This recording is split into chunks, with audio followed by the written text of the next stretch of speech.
lock-in whores. It's day 2 of our thrifting shenanigans. We're going to be going to some like chain stores. Yesterday we went to the flea market at Oi Race Course, and now we're going to like actual establishments and we see what we're gonna find. I think we're gonna go by Ueno and then Koenji. Ueno is like right by me. I can like go there in walking distance, and then after that we're gonna go to Koenji and see what they have. I want to go to, I forgot what the town is called, or what the city's called. I'll post it. But there's another place I want to go to after Koenji, but we'll see what happens. We're gonna go with the flow.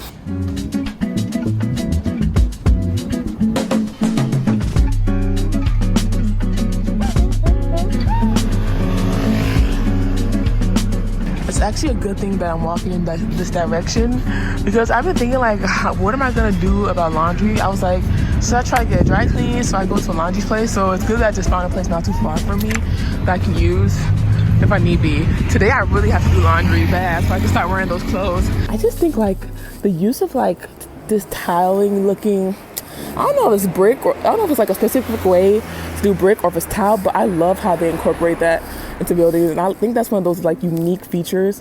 And I love tile. Like I want to do like a tile type of thing in my crib at home, so I'd like love seeing this because it gave me inspiration. If you didn't see part 1 and you're new here, let me catch you up. I pretty much gave myself the kooky little challenge of coming to Japan with a damn near empty suitcase and thrifting my entire wardrobe for my whole 3-week trip. In part 1, I went to one stop and one stop only, that is Tokyo City Flea Market. If you aren't new here, welcome back. Here in part 2, I'll be going to different neighborhoods to explore what actual established secondhand stores have to offer here in Japan, specifically Tokyo. Let's get into it. We finally made it to Mottainai.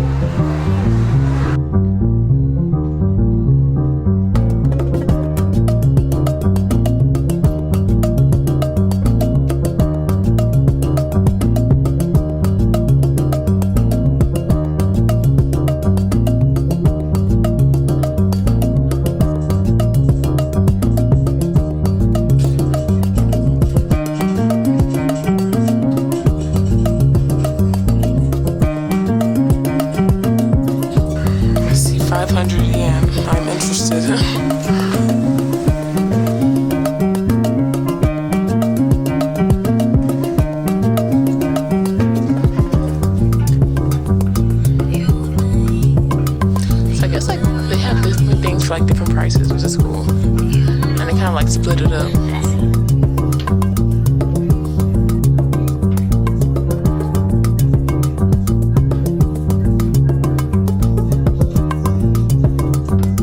This sticky skirt is so cute. Oh, I love this. If I could find a jacket to match with this, that would be a perfect 2-piece set. Oh, I love this.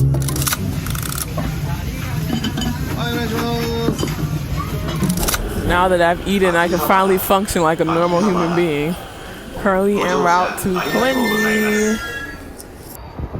Your attention, please. The train bound for Tokyo and Hinagawa will soon arrive.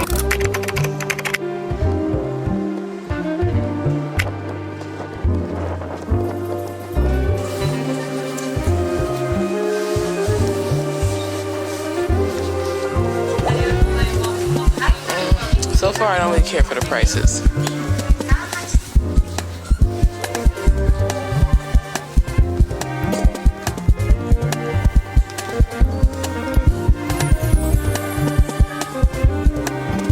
I wonder if there are like multiple sections to the stores, cause like GPS told me like it's a few blocks away, but here it is right in front of me.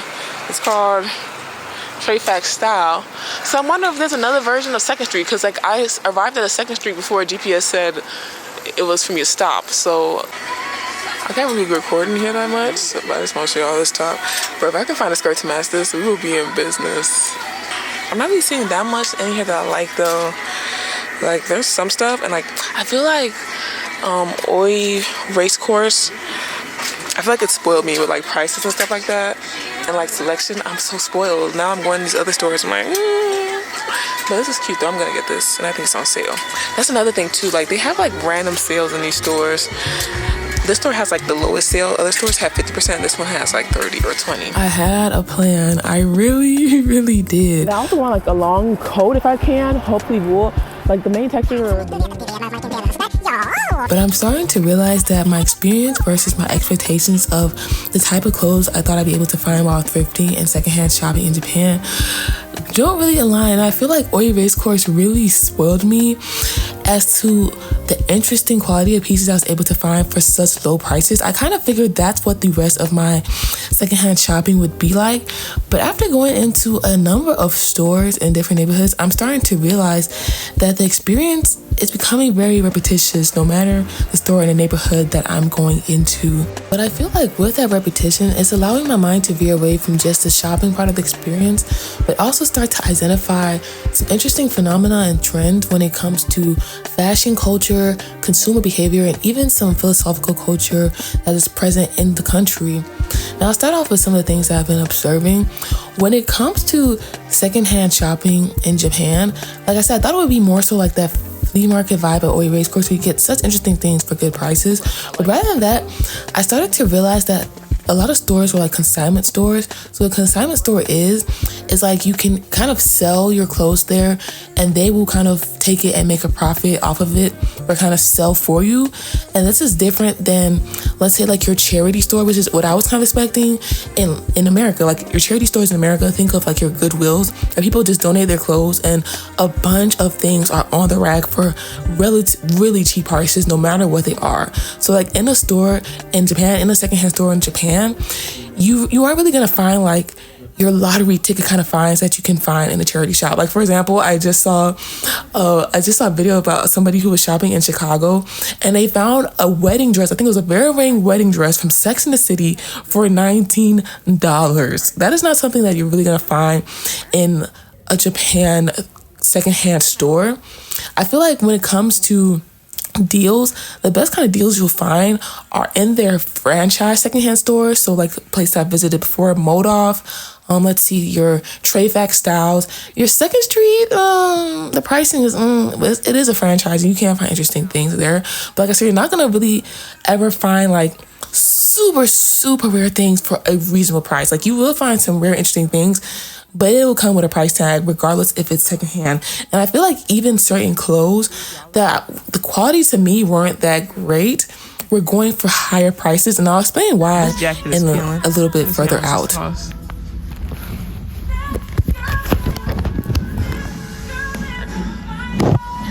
8,000 yen. Listen, this bad boy's peeling. But like I said, it really didn't match my expectations of what I thought I'd be able to find. But nonetheless, there's still a lot of options that you can go through and things that you can find. Now, another thing that I noticed was in regards to their fashion culture and trends, and that is the prevalence of Americana style. And Americana is really that workwear that was born out of World War II in America. So think your Levi jeans, think leather jackets, bomber jackets, casual button-downs like flannels, your brands like Dickie and Carhartt, very militant casual inspired clothing. You see a lot of that throughout your different stores in Japan, especially your independent secondhand shops.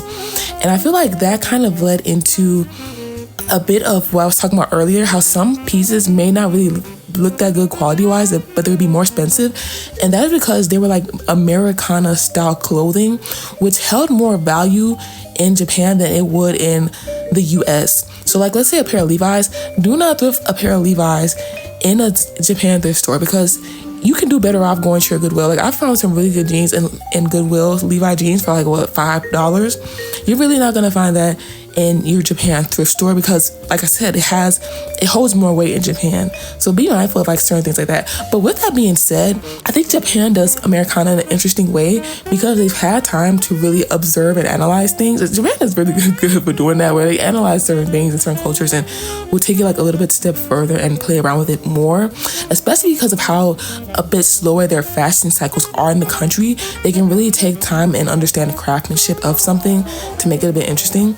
And with that Americana, I feel like you see it in different aspects. Like your most prevalent, like I said, is that workwear born at World War II, but it also stems into kind of classic Americana, like your Ralph Lauren's, your polos, your more kind of preppy Ivy League type of wear. You see a lot of that as well, and I think it goes into something else, which now I think is taking over even more so than your classic Americanas, and that is streetwear.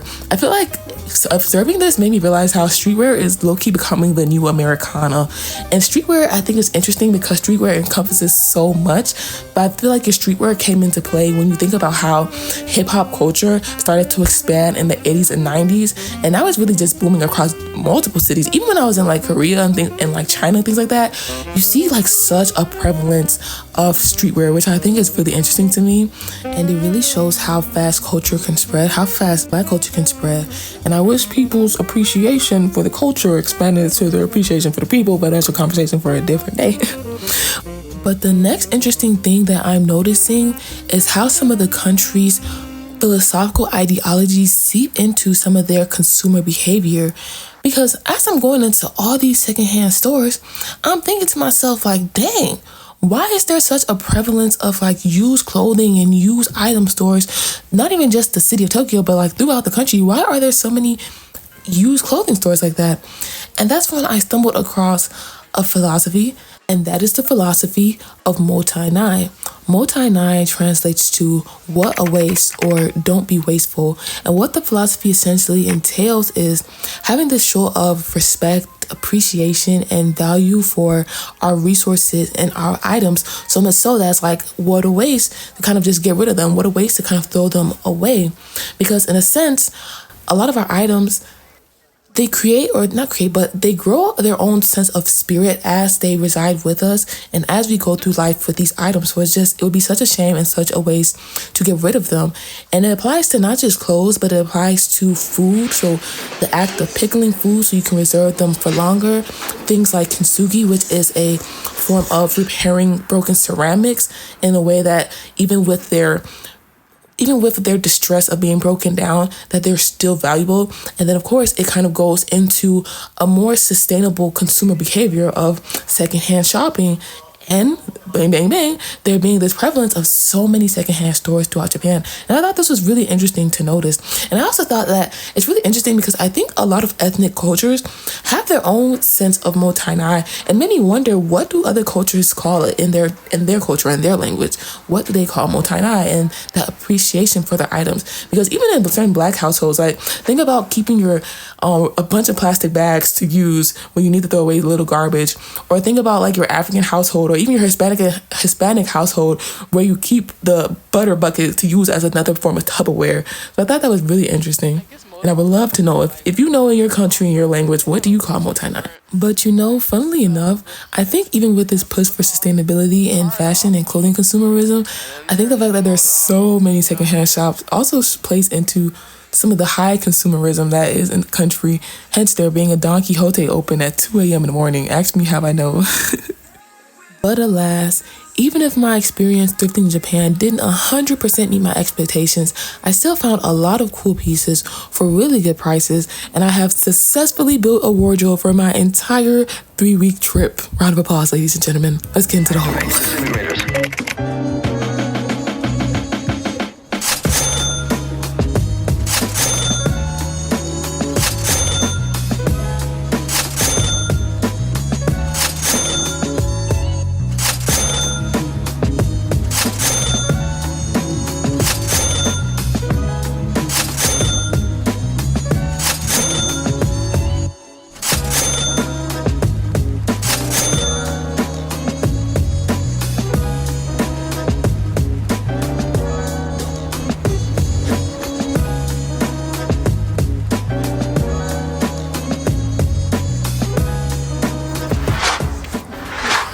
Well, that is a wrap for our Tokyo Chronicles. I have gotten so many pieces here in Tokyo, and it's been a really fun time. I'm actually wearing one of the pieces that I got right now. Hold on, take my coat off.